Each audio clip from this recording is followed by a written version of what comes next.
Hello everyone, আজকে তোমাদের সাথে আমি শেয়ার করবো কিভাবে তোমরা ফেশিয়াল হেয়ার রিমুভ করবে। আমার স্কিনটা খুব ভালোভাবে দেখো, প্রচুর পোর্স আছে, ব্রণ হয়, সেনসিটিভ স্কিন।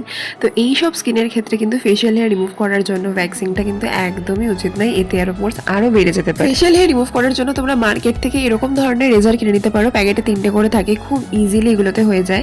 তোমরা যে কোনো রকমের জেল, অথবা আমি এখানে ইউজ করছি অ্যালোভেরা জেল, মোটা করে লাগিয়ে নিয়ে তারপর আস্তে আস্তে তোমরা ওই রেজারটা দিয়ে যে কোনো একদিকে মুভ করে একদম খুব সাবধানে করবে যাতে কোনোভাবে কেটে না যায়।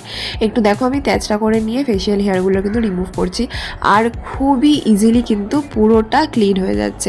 আমাদের ফেসে হেয়ার থাকলে কিন্তু অনেক সময় মেকআপ প্রোডাক্ট ভালো করে ইউজ হয় না, অথবা যত রকমের স্কিন কেয়ার প্রোডাক্ট থাকে সেগুলো কিন্তু ফেসে ভালোভাবে বসতে চায় না। ভালোভাবে যদি তোমরা নোটিস করো তো দেখতে পাবে আমার ফেসে কিন্তু খুব একটা বেশি হেয়ার নেই, কেন কি আমি জাস্ট 2 উইক আগেই কিন্তু হেয়ারগুলো রিমুভ করেছি।